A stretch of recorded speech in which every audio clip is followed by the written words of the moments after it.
નમસ્કાર, પ્રણામ મિત્રો. જય માતાજી, જય શ્રી કૃષ્ણ. આજે આપણે વાત કરવાના છીએ તેનું શીર્ષક છે મમ્મીનો બોયફ્રેન્ડ.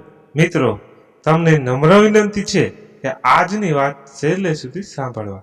તો ચાલો શરૂ કરીએ આજની વાત. હાય, હું નમ્રતા, મારા નાનકડા સામ્રાજ્યની મહારાણી, હરિયો ભર્યો સાધન સંપન્ન ખાનદાન પરિવાર, પ્રેમાળ પતિ નિલેશ, ચૂલબુલી નટખટ ટિંજર દીકરી નવ્યા, કોઈને પણ ઈર્ષા આવે એવો વર, ઘર અને પરિવાર. નિલેશ બેંગ્લોરની એક પ્રખ્યાત મલ્ટી નેશનલ સોફ્ટવેર કંપનીમાં ફાઇનાન્સ અને લીગલ વિભાગના ડાયરેક્ટર. પ્રેમાળ ધ કમ્પ્લીટ મેન રહેવા માટે, બંગલોને ફરવા માટે કંપની તરફથી સોફર સાથેની કાર.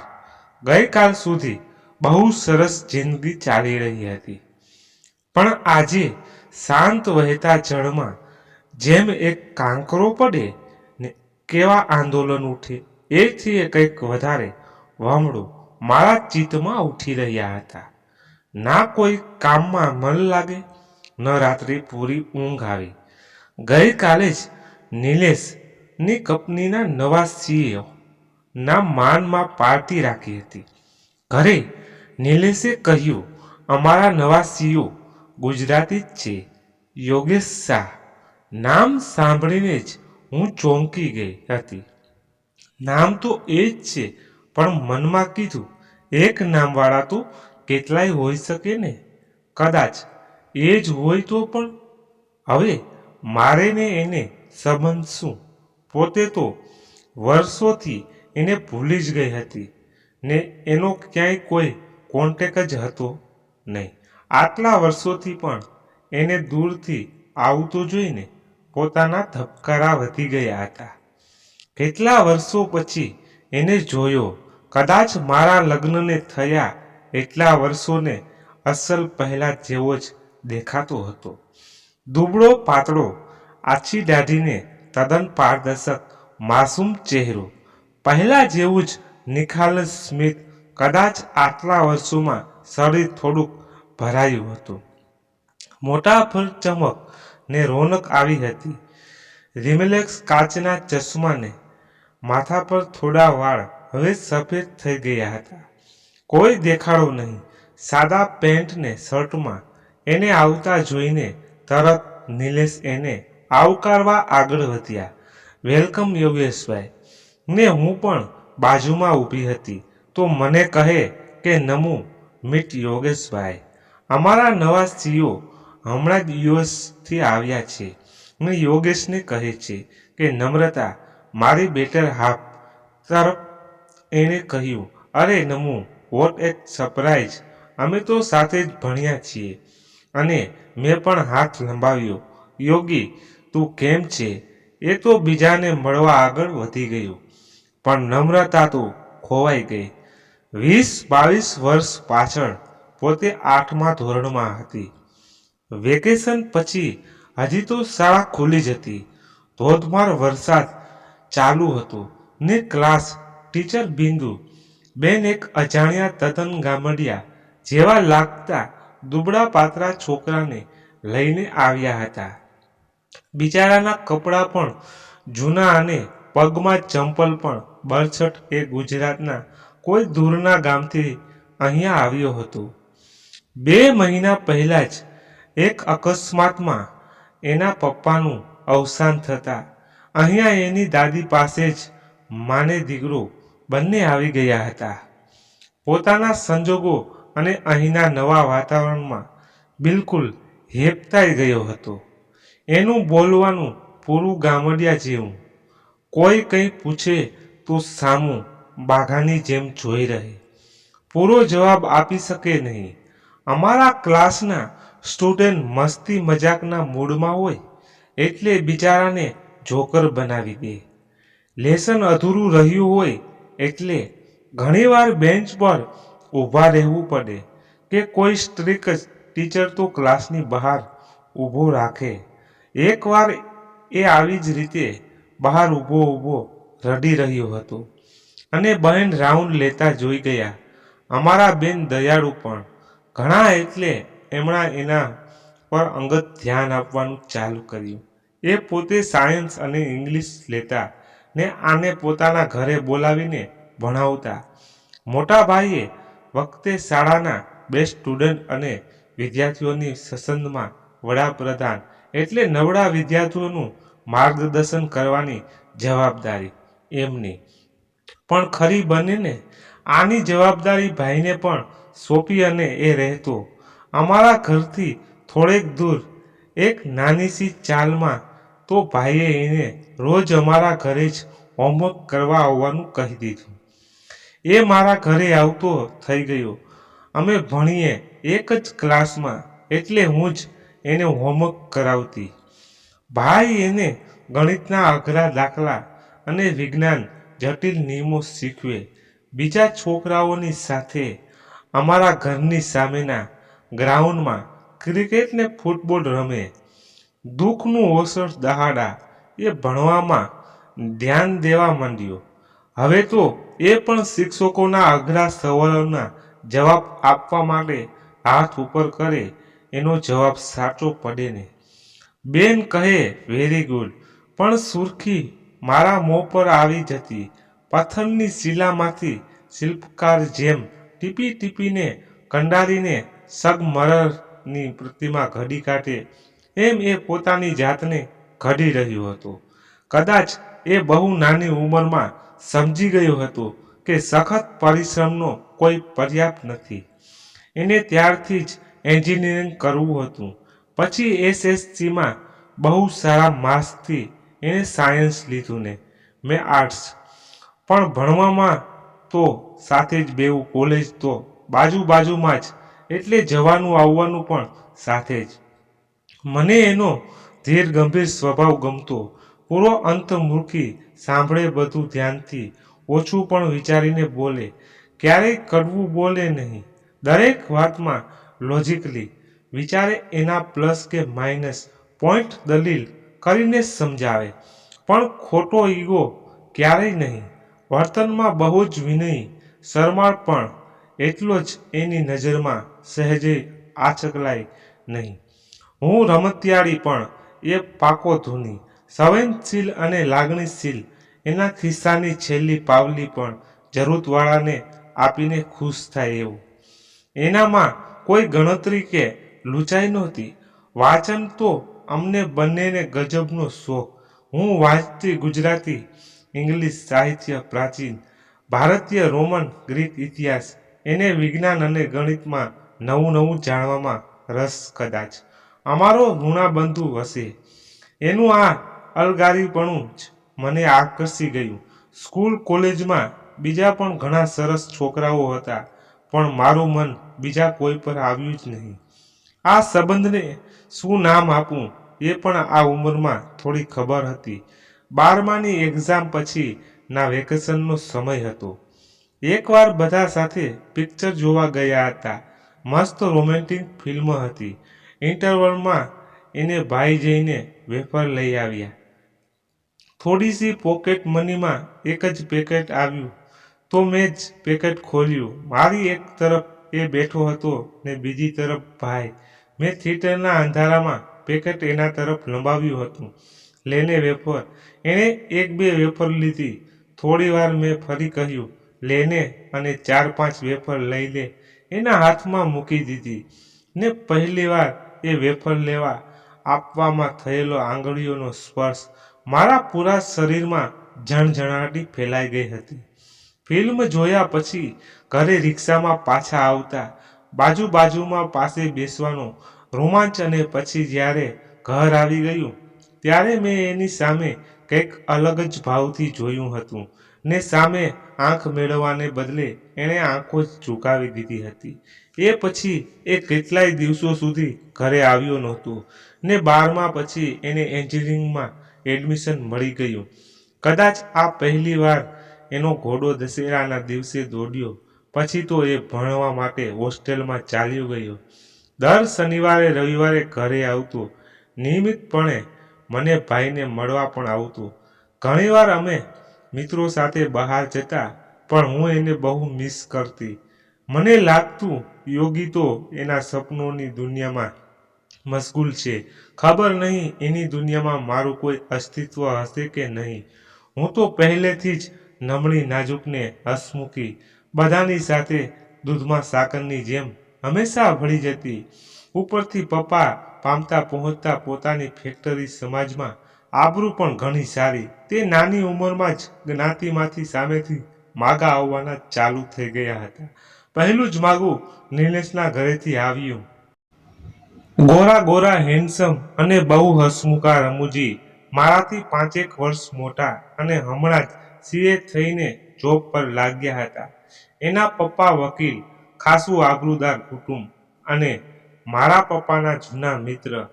તેમજ પપ્પાની ફેક્ટરીનું કોઈ લીગલ કામ હોય તો પણ વર્ષોથી હેન્ડલ કરે. નિલેશ પોતે પણ ઘણીવાર મારા ઘરે આવી ચૂકેલા, એટલે હું પણ એમને સારી રીતે ઓળખું. કોઈ બહાને નિલેશને મારા ઘરે મમ્મી પપ્પાએ બોલાવ્યો.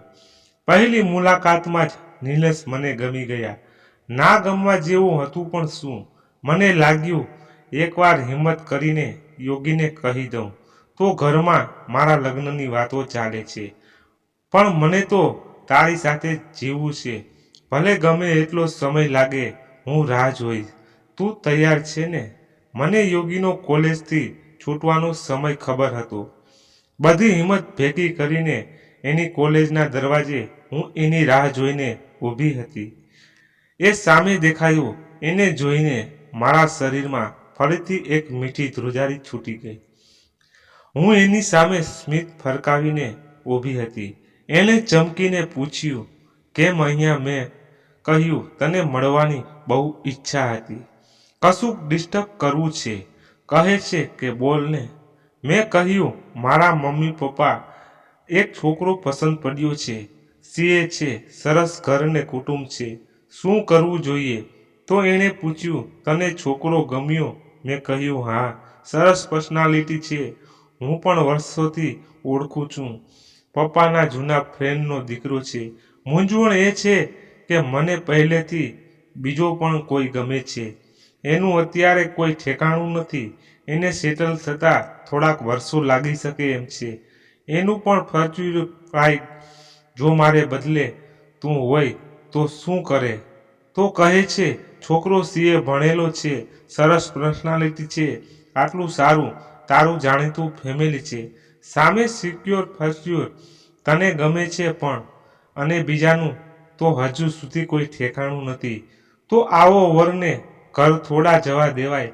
ચાલતા ચાલતા મને છેક સ્ટેશન સુધી મૂકવા આવ્યો, અને હજુ પણ વાત ના પતી તો મને સમજાવતા સમજાવતા રિક્ષામાં છેક ઘર સુધી મૂકી ગયો. મારા લાખ પ્રયત્ન છતાં પણ ટ્રસ્ટનો મસ ના થયો. હું આગળ લજ્જાની મારી બોલી ના શકી કે મને ગમતો પુરુષ તું જ છે. થોડી હિંમત કરને, હું તારી રાહ જોઈશ. ઘરે પહોંચીને હું બહુ રડી હતી.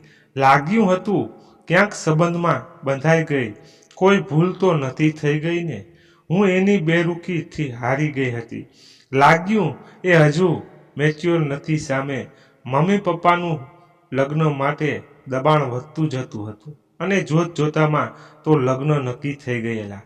મારા લગ્ન લેવાયા ત્યારે ભાઈ સાથે એણે પણ રાત દિવસ જોયા વગર કામ કર્યું હતું. હું ચોરીમાં બેઠી ફેરા ફરી તો અગ્નિના ધુમાડાની પાર એ અલપ ઝલપ દેખાઈ જતો, ને પછી વિદાય વખતે બધા જ હાજર હતા. બધાને ભેટી ભેટીને હું દિલ ખોલીને રડી હતી. આંસુ ભરી આંખોથી હું ભીડમાં એને જ જોતી રહી હતી, પણ એ કશે નહોતો દેખાતું. ભાઈની વિદાય લેવા હું આગળ વધી. મનમાં હતું ભાઈ સાથે તો એ ઊભા જ હશે, પણ ભાઈ એકલા જ ઊભા હતા. પછી તો દિવસે દિવસે ભૂલાતો ગયો. પિયર જતી તો એનું બિલ્ડિંગ પહેલાં આવતું, ને એને અડીને સ્કૂલે જતો રસ્તો આવતો. બધું જોતીને અચાનક એ યાદ આવી જતું. પછી મને લાગતું, હવે મારે ને એને શું સંબંધ? કદાચ નાની ઉંમરનું આકર્ષણ. પછી લાગતું, હવે તો એનો વિચાર કરવાનો પણ અર્થ નથી. હવે તો હું એક પ્રેમાળ પુરુષની પત્ની છું.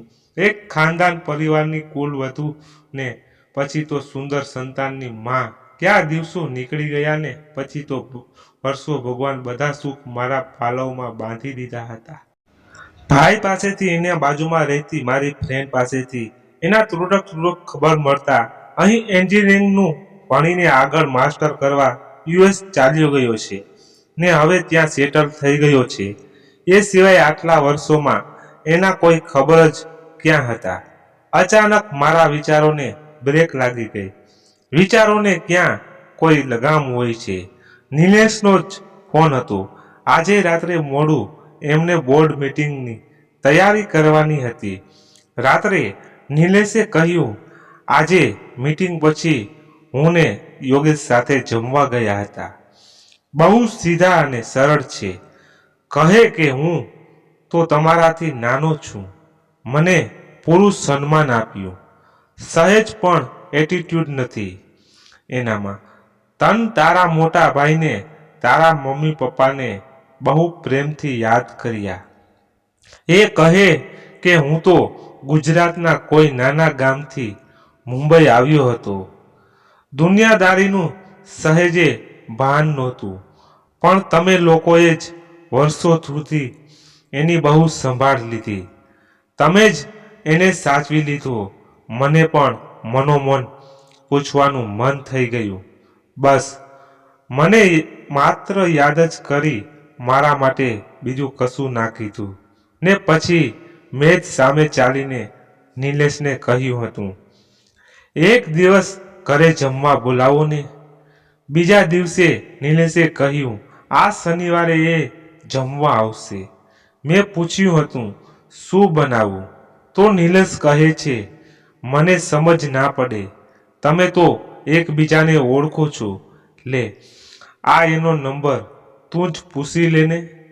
એ નંબર ડાયલ કરતા કેટલાય વર્ષો પછી મને આખા શરીરમાં કેવી જણજણાટી થઈ ગઈ હતી, કદાચ જેવી થિયેટરમાં એક જ પેકેટમાંથી સાથે વેફર ખાતા ખાતા થઈ હતી. મેં ફોન કર્યો ને કહ્યું હતું, એમ આઈ સ્પીકિંગ વિથ યોગેશ શાહ. સામે કેવા પ્રેમથી એણે કહ્યું, હાય નમ્રતા, બોલને, કેમ છે? મારો અવાજ આટલા વર્ષો પછી પણ એને યાદ રહી ગયો હશે. હું વિચારમાં પડી ગઈ. કદાચ મેં યોગીને બદલે યોગેશ કહ્યું તો એણે નમુને બદલે પૂરું નમ્રતા કહ્યું હશે. પછી ભાઈ, મમ્મી, પપ્પા બધાની પૂછપરછ કરી હતી. જાણે કે વર્ષોથી ધૂળ જામી ગયેલા કાચને ઘસી ઘસીને સાફ કર્યો ને મને યાદ હતું. તો બોલાઈ ગયું હતું. જમવામાં હજુ પણ તને કેસર એલચીવાળી કડક પૂરણ પોળીને ડબકાની કઢી ભાવે છે? સાથે તીખું કાચું અથાણું પણ છે. ને બીજા દિવસે સાંજે નિલેશ એને લઈને ઘરે આવ્યા. સાથે કેટલું લઈને આવ્યો હતો, મને ગમતા બનારસી સિલ્કનો મોંઘો ડ્રેસ, નિલેશ માટે મસ્ત રેમન્ડનો સૂટ પીસ, નવ્યા માટે પરફ્યુમને સાથે સાથે ભાઈ, પપ્પા, મમ્મી માટે પણ યાદ કરીને મોંઘી ગિફ્ટ લાવ્યું હતું. અને હા, મને બહુ ગમતો રજનીગંધાનો ફૂલોનો મોટો બુકે. પહેલા જેવું જ શાંત, ગરિમા ભર્યું, વ્યક્તિગત ચશ્માની પાછળ દેખાતી નિર્દોષને નિષ્કપટ આંખોને ભાવવાહી ચહેરો. એ ધ્યાન દઈને બધી વાતો સાંભળતો, પણ બહુ ઓછું બોલતો. વાતો કરતા કરતા મેં આંખો મેળવવાની બહુ કોશિશ કરી, પણ એ તરત જ આંખો ઝુકાવી દેતો. નિલેશે પૂછ્યું, ડ્રિંક? પણ એણે હસીને ના પાડી દીધી. તે નિલેશે કહ્યું, હું એક બે પેગ લઉં તો ચાલશે? નિલેશ વાઇનની બોટલ લેવા ગયા તો ફરીથી અમારી વચ્ચે એવી ચૂપ્પી બંધાઈ ગઈ જેવી વર્ષો પહેલા દિવસે ટ્રેનમાં બંધાઈ ગઈ હતી.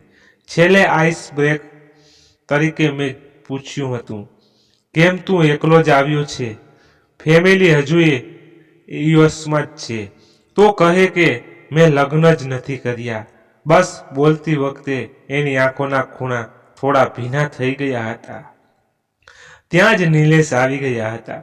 તે વાત જ અધૂરી રહી ગઈ ને પછી તો હું જ નિલેશને કહીને ઘણીવાર એને ભાવે એવી વસ્તુઓ બનાવતી ને ટિફિનમાં મોકલતી કે અમે ત્રણેય જણા સાથે જ ફરવા જતા કે મારે ઘરે સાથે જ જમતા. પણ એનામાં પહેલા જેવી જ નિર્દોષતા ને શરમાળપણું હતું. ના મેં કોઈ મરદિયા ઓળંગી કે ના એની આંખોમાં કોઈ દિવસ વિકારના ભાવ દેખાયા હતા. થોડા દિવસો પછી સાંજે નિલેશ જ આવીને શોકિંગ ન્યૂઝ આપ્યા હતા. યોગેશ અચાનક 3-4 દિવસમાં જ યુએસ પાછા જઈ રહ્યા છે. કહે છે કે વર્ષોથી યુએસમાં રહ્યો તો અહીંયા ફાવતું નથી. સાંભળીને ફરીથી મારા મનમાં એવા જ ભાવ રમી રહ્યા હતા જેવા લગ્નના દિવસે વિદાય વખતે આવ્યા હતા. ને એના જ સાંજે હજી નિલેશ ઘરે આવ્યા નહોતા ને દરવાજે ડોરબેલ વાગી. દરવાજો ખોલ્યો તો સામે રજનીગંધાનો મોટો મધમધતો બુકે અને મને બહુ ભાવતી ફ્રૂટ એન્ડ નટની હોમમેડ કેક લઈને ફ્લોરિસ્ટનો માણસ ઊભો હતો. બુકેમાં એક કવર હતું. મેં કવર ખોલ્યું. એને કાયમ સફેદ દૂધ જેવા કાગળ પર બ્લેક શાઈથી ફાઉન્ટ પેનથી જ લખવાનું ગમતું. અંદરથી એના મોતી જેવા મરોડદાર અક્ષરોમાં લખેલો આ કાગળ મળ્યો. સોરી, હું ક્યારેય તારી પાસે કબૂલ ન કરી શક્યો કે તારી લાગણીઓને સન્માન આપી શક્યો. આપણે તો હજુ થેન્ક્સમાં હતા, પણ હું તને જોતો ને કંઈક અલગ જ લાગણી અનુભવતો. લાગતું આ કોઈ હોર્મોન્સના બદલાવ સાથેનું ખેંચાણ નથી, પણ કશું ના સમજાવી શકાય એવું અલગ જ છે. મારા જીવનમાં સનો અક્ષર મને શનિની જેમ સદાય નડતો રહ્યો. સમય, સંકોચ, શરમાપણું, સંવેદનાશીલ, સાહસ અને સ્ટેટસ પણ આજે ખૂબ બધી હિંમત ભેગી કરીને આ લખી રહ્યો છું. તું હંમેશા બધી રીતે મારાથી સુપરી ચઢિયાતી ને આગળ હતી. દેખાવમાં, સ્વભાવમાં, ભણવામાં, સોશિયલ સ્ટેટસમાં. You were always brownish white beauty and not the other way round. હું હંમેશા મારી જાતેને તારે લાયક બનવાની કોશિશમાં જ લાગેલો રહ્યો, પણ કોઈ દિવસ બોલી ના શક્યો. હું મારા ઇન્ફેક્ટરીન કોમ્પ્લેક્સની સામે ક્યારેય જીતી ના શક્યો. મને કાયમ અંદરથી ડર લાગતો હું તને કહું અને તું તુચકારી દેતો. અને તને કહેવા હંમેશા એક યોગ્ય સમય શોધતો રહ્યો. લાગતું હતું પહેલાં ઘણું બધું ભણી લઉં, પછી ખૂબ રૂપિયા કમાઈને સેટલ થઈ જાઉં ને કોઈ યોગ્ય સમયે તારી પાસે તારો હાથ માગી લઈશ. કાયમ લાગતું કે હજી સમય છે, પણ સમય મને હંમેશા હરાવતો રહ્યો. એ મારાથી આગળ દોડતો રહ્યો. કદાચ મને કુદરતે આપેલો અભિશાપ છે કે હું સામે આવીને ખુશીઓને આવકારી નથી શકતો. નાની નાની આનંદની પળો ભવિષ્યમાં ક્યાંક અંતિમ સમયે હાથ છોડાવીને સરકી ના જાય એ ભયમાં હું વર્તમાનને માણી નથી શકતો. નાનપણમાં હું પપ્પા સાથે આઈસ્ક્રીમ લેવા જઈ રહ્યો હતો. એકદમ ખુશખુશાલ હતા અમે બંને. અચાનક પાછળથી પૂરપાટ દોડતી ટ્રકે પપ્પાને ટક્કર મારી. ત્યારથી જ હું સાયકોલોજીની ક્યારેય કોઈ વાતનો આનંદ નથી લઈ શકતો. મને અંદર ખાને છુપો ભય સતાવતો રહે છે.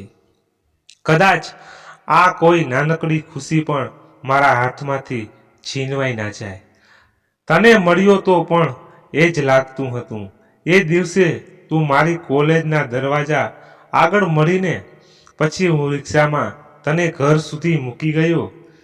ત્યારે સામે ચાલીને જીવનભરની ખુશી મને ભગવાન આપી રહ્યો હતો, પણ હાથમાં આવેલો અમૃતનો પ્યાલો મેં ઢોળી દીધો. એક જબરી ખેંચતાણ ચાલી રહી હતી. મારા દિલ અને દિમાગમાં મારું દિમાગ કહી રહ્યું હતું, આ પળ ફરી નહીં આવે. આવે કહી દે, એને એકવાર કબૂલ કરી લે. પણ દિલ અજ્ઞાત ભયથી રોકી રહ્યું હતું. મનમાં આવ્યું, ક્યાં તું અને ક્યાં હું. તું ના પાડીશ તો તારા મનમાં નો પુરુષ કોઈ બીજો હોય તો કદાચ તું હા પણ કહીશ, અને નિયતિ કોઈને કોઈ રૂપે ટ્રક બનીને ધસમસતી આવી ને પાછળથી મારી ખુશીઓને કચડી નાખશે. તો કે હું લાઈફમાં સેટલ ના થઈ શક્યું તો તારું ફ્યુચર શું કામ બગાડું. છેલ્લે દિલ જીતી ગયું. મેં દર્દનો પ્યાલો પી લીધો. એ જ ભયથી હું યસ પાછો જઈ રહ્યો છું. કદાચ મારું આ નાનકડું સુખ પણ છીનવાઈ ના જાય. ખબર નથી કે ફરીથી આવીશ કે નહીં. ફરીથી તારી નાની નાની કેર અને કાળજી પામીશ કે નહીં. પણ હું બહુ ખુશ છું તને ખુશ જોઈને. નિલેશ જેવો માણસ તો તે સેંકડોમાં જન્મ વટ સાવિત્રીનું વ્રત કર્યું હોય તો જ મળે. હંમેશા એની કાળજી રાખજે. નાનપણથી જ અત્યાર સુધી તારી સાથે વિતેવેલા પ્રત્યેક દિવસો મારા જીવનના આજીવન સંભાળના જેવા રહેશે. બાકીનું જીવન હું આ પળોને યાદ કરીને કાઢી લઈશ. હું દૂરથી તારા માટે આજીવન પ્રાર્થના કરતો રહ્યો છું ને કરતો રહીશ. કોઈ વાર ફોન કરજે, મેસેજ કરજે, કોઈ વાર મને લેટર લખજે. નવ્યાના લગ્ન હોય ત્યારે કંકોત્રી ચોક્કસ મોકલજે. નીચે સહી કરતા પહેલા મેં કશું લખ્યું નથી, કારણ કે તારો કહેવાનો મારો હક નથી ને એને માત્ર પોતાનું નામ જ લખ્યું હતું. વાંચીને મારી આંખોમાંથી આંસુ છલકીને કાગળમાં એના નામ પર જ પડ્યા. પૂરા કાગળમાં ફેલાઈ ગયા. મને પેઇન્ટિંગનો બહુ શોખ. તે કાગળ પર આંસુને શાહીના કલરથી એક આકાર વગરનું નાનકડું એબ્સ્ટ્રેક્ટ પેઇન્ટિંગ બની ગયું હતું. જાણે કે આ સંબંધને પણ ક્યાં કોઈ આકાર કે નામ હતું. બાથરૂમમાં જઈને હું દિલ ખોલીને રડી ને પછી ફ્રેશ થઈને બહાર આવીને ત્યાં જ ડોરબેલ વાગી. નિલેશ આવી ગયા હતા. મને બહુ ભાવતા રસગુલ્લા અને સંદેશ લઈને એમણે ટેબલ પર પડેલો બુકે અને કેક જોઈને તરત જ કહ્યું, યોગી મસ્ત ખુશ્બુદાર ટેસ્ટી યાદ મૂકતો ગયો ને પણ એનો કાગળ તો મારી અનામત હતો ને, તો મેં સાચવીને મારા છુપાખાનામાં મૂકી દીધો હતો. ફરીથી સમય વહેતો રહ્યો, પણ હવે હું યોગીની બરોબર ખબર રાખતી. એ તો સ્વભાવમાં પણ યોગી જ હતો ને. એટલે યુએસ પહોંચીને થોડા દિવસોમાં એણે નિલેશની સોફ્ટવેર કંપનીમાંથી રાજીનામું આપી દીધું. મને જેવી ખબર પડી એટલે મેં એને ધમકાવી નાખ્યો. એનો અજ્ઞાત મનમાં રહેલો ભય દૂર કરવો બહુ જરૂરી હતો. કશેક વાંચ્યું હતું, ઘણા જીવનીય લોકો સ્વભાવે બહુ વિચિત્ર હોય છે, યોગી જેવા. કદાચ એમની પર્સનાલિટી સંપૂર્ણ રીતે ખીલી નથી હોતી. મેં એને ખૂબ દબાણ કરીને સાયકોલોજિસ્ટની ટ્રીટમેન્ટ ચાલુ કરાવી. સ્કૂલ પછી આ બીજી વાર મેં એના ક્લાસ લીધા, બરાબર હોમવર્ક કરાવ્યું. કદાચ મારે એ બહુ પહેલાં કરવાની જરૂર હતી નહીં. એના કરતાં હું ચોક્કસ ઘણી મેચ્યોર હતી. એણે હવે ઇન્વેસ્ટમેન્ટ બેન્કર તરીકે દુનિયામાં પોતાનો સિક્કો જમાવી દીધો છે. બિલિયન્સ ઓફ ડોલર મેનેજ કરે છે. ન્યૂઝપેપર્સમાં, મેગેઝિનોમાં, ટીવી પર ઘણીવાર એના ઇન્ટરવ્યૂ આવે છે. કેટલી તો બુક્સ પબ્લિશ કરી છે. એની બુક્સ હું વાંચતી નથી પણ ખરીદીને રાખું છું. એના ઇન્ટરવ્યૂ અને બુક્સના રિવ્યૂ પેપરમાં આવે તો હું કટિંગ કરીને સાચવી રાખું છું. યુટ્યુબ પર એના લેક્ચર, એના વિશેનું કોઈ લખાણ સોશિયલ મીડિયા પર કશે દેખાય તો હું એની લિંકમાં મોબાઈલ પર મૂકી રાખું છું. એને લગ્ન કરવાનું પણ બહુ દબાણ કર્યું, પણ એ કહે કે પ્લીઝ આમ જ સુખી છું. ભવિષ્યમાં ક્યારેય વિચારીશ, હું ક્યારેય ફોન કરી લઉં છું. એ પણ કરે છે એના પર્સનલ નંબર પર. હું ઘણીવાર એને નાનકડા મેસેજ મોકલી દઉં છું. એ પણ મોકલે છે, ક્યારેક લખીને, ક્યારેક બોલીને. હું હંમેશા એણે આપેલા જવાબ સાચવી રાખું છું. એના અવાજનું રેકોર્ડિંગ મને ગમે છે. આ યાદો મારા અંગત જીવનનો એક મધુર હિસ્સો છે. ક્યારેય ના ગવાયેલી અફલાતૂન ગઝલ છે, કદીએ પબ્લિશ ના થયેલી એક બેનમૂન સિમ્ફની છે. યોગીએ પોતાના સમગ્ર સંપત્તિમાં પોતા પૂરતું રાખીને બાકીને ટ્રસ્ટ બનાવીને સમાજને અર્પણ કરી દીધી છે. એનું ફાઉન્ડેશન સમાજના તરછોડાયેલા વર્ગને શિક્ષણ અને આધાર આપીને ઉપર લાવે છે. એના ફાઉન્ડેશનનું નામ છે નૈના. એના બાનું નામ પણ નૈના જ હતું. કેવો પ્રાસ કુદરતે બેસાડી આપ્યો છે ને! નામના દાવેદાર તો ઘણા છે. એના માં નૈના, હું નમ્રતા, નિલેશ, નવ્યા. પણ એકલો અતુલો માત્ર યોગેશનો 2 વાર વેકેશન કરવા અમે યુએસ ગયા તો એને ત્યાં જ ઉતર્યા હતા. યુરોપમાં પણ એની સાથે ફર્યા હતા. એ જ્યારે પણ ઇન્ડિયા આવે તો ચોક્કસ 1-2 દિવસ મને મળીને જાય.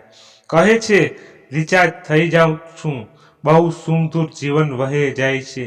અમારી વચ્ચેની એક પાતળી લક્ષ્મણ રેખાને અમે ક્યારેય ક્રોસ નથી કરી કે વિચાર સુધા નથી આવ્યું. બંનેને ટીન એજ નવ્યા મોટી થતી ચાલી. બેંગ્લોરમાં ફાઇનાન્સનું ભણીને આગળ ભણવા માટે IIM અમદાવાદ જતી રહી ને મુંબઈમાં એક કોર્પોરેટમાં જોબ પર લાગી ગઈ. રૂપને ગુણમાં જાણે કે લક્ષ્મી સરસ્વતીનો સંગમ. એ દિવાળીની રજાઓમાં અમને મળવા બેંગ્લોર આવી. એક દિવસ સવારનો નાસ્તો કરતા એણે ધડાકો કર્યો, માં, ડેડી તમને યાદ છે? મારી સાથે સ્કૂલમાં નિશાદ ભણતો. હું એની સાથે આટલા વર્ષોથી સ્ટડી છું. એ પણ અહીં બેંગ્લોરમાં મારી સાથે જ ભણ્યો અને હવે IIM ત્રિચીથી પાસ થઈને અહીં બેંગ્લોરમાં જ MNCમાં જોબ પર લાગી ગયો છે. જો તમને વાંધો ના હોય તો કાલે એના પેરેન્ટ્સને લઈને ઘરે બોલાવું. મેં કહ્યું, નવ્યા, નિશાદ તો તારા સ્કૂલ વખતનો ક્રશ ને great heist of two both of you તું. તમે બંને એટલા વર્ષો એકબીજાની રાહ જોઈ તો એના મોઢા પર શરમની લાલિયા છવાઈ ગઈ. મને મન વિચાર આવ્યો, કદાચ મારું પણ નસીબ તમારા જેવું જ હોત તો. નિલેશ તો ખુશ. આમેય બાપ દીકરીને તો અલગ જ સંબંધ હોય છે ને. અચાનક નવ્યાએ પૂછી બેઠી, તો પાપા, તમારે કોઈ ક્રશ હતો કે નહીં? જો તમારી આજની પર્સનાલિટી જ આવી છે તો એક વખત તો તમારા પર તો કંઈક ગર્લ્સ મળતી હશે ને? તો નિલેશે મજાકમાં કહ્યું હતું, હું તો મમ્મીની પહેલી ઓવરમાં બોલ થઈ ગયો હતો, પણ મમ્મીને ચોક્કસ એક બોયફ્રેન્ડ હતો, રાધર. આજે પણ છે ને. મેં તરત વાત વાળી લીધી હતી કે શું તમને આ ઉંમરે આ બધું શોભા દે છે? પછી નિલેશ તો ચાલ્યા ગયા ઓફિસે, પણ મારું મન ચકરારે ચઢ્યું. આ બીજી વાર જેમ 15-16 વર્ષ પહેલા યોગીને પેલી પાર્ટીમાં જોઈને થઈ ગયું હતું. શું એ મારો સ્કૂલ ડેઝનો ક્રશ બેસ્ટ ફ્રેન્ડ જ હતો? તરત દિલ કહે છે ના, એથી ઘણું વિશેષ હતું. અમારો સંબંધ કાશ્મીરની ખીણમાં દૂરથી સંભળાતો એક મીઠો સંતૂરના સૂર જેવો સંબંધ જ હતો ને. કદાચ નિયતિને આ જ મંજૂર હતું. સમજીને અમે આગળ વધી ગયા છીએ. હવે કોઈ ફરિયાદ નથી, કોઈ અફસોસ નથી. જીવનનો લય પાછો મળી ગયો છે. સરસ વેસ્ટર્ન ક્લાસિકલ મ્યુઝિકલ વાગી રહ્યું છે. હું નવ્યા આ લખી રહી છું. માની ડાયરી માંથી. આજે માં નથી રહ્યા. આજે સવારે જ 5 વાગે માં અમને છોડી ગયા. અચાનક બધું બની ગયું. માને બ્રેન કેન્સર ડિટેક્ટ થયું. માને હોસ્પિટલમાં એડમિટ કર્યા હતા અને એની ટ્રીટમેન્ટ ચાલી રહી હતી. ડોક્ટરે કહ્યું હતું હવે આગળ બીજી કોઈ ટ્રીટમેન્ટ નથી. સમય ઓછો છે. એક દિવસ હું માનું કબાટ ગોઠવી રહી હતી. એને કપડાં અને જ્વેલરીનો કેવો શોખ. કેટલી બધી મોંઘી સાડીઓ અને ડિઝાઇન જ્વેલરી. એમાં એક છુપા ખાનાની ચાવી મળી. ખાનું ખોલ્યું તો એમાં એના જૂના ફોટા, યોગી અંકલના પેપરના કટિંગ્સ, એમની ગિફ્ટ્સ, એમની બુક્સ, આ ડાયરીને અને માના આંસુથી ભીંજાયેલો યોગી અંકલનો લેટર માના પૂરા જીવનનો સારાંશ છે. આ બધામાં ડાયરી વાંચીને હું ચોધાર આંસુડે રડી પડી. બાજુમાં ડેડી પણ બેઠા હતા. માની ડાયરી મેં ડેડીને આપી દીધી. ડેડી ઘણીવાર સુધી માની ડાયરીના પાના ફેરવતા રહ્યા. એમની આંખો પણ ભીની થઈ ગઈ ને એ વિચારોમાં ખોવાઈ ગયા. થોડી વાર રહીને ડેડીએ જ કહ્યું, બેટા, યોગી અંકલને ફોન કર, કહે કે બધું કામ છોડીને પહેલી ફ્લાઇટમાં અહીં આવી જાઓ. યોગી અંકલે જ ભૂલ કરી હતી એ હું નથી કરવા માંગતો. અને 24 કલાકમાં જ ચાર્ટર્ડ ફ્લાઇટ કરીને યોગી અંકલ મા પાસે હતા. માના છેલ્લા દિવસો બહુ સુખમય ગયા. પીડા હોવા છતાં એ સંપૂર્ણ ભાનમાં હતા. બહુ આનંદને સંતોષથી માએ આ જગત છોડ્યું. અને અંતિમ પળે એનો એક હાથ પાપાના હાથમાં હતો ને બીજો હાથ યોગી અંકલના હાથમાં. યસ, માને 2 બોયફ્રેન્ડ હતા, બંને એક સે બઢકર એક. મિત્રો, આપણે આ વાર્તાનો અંત અહીંયા જ કરીએ છીએ.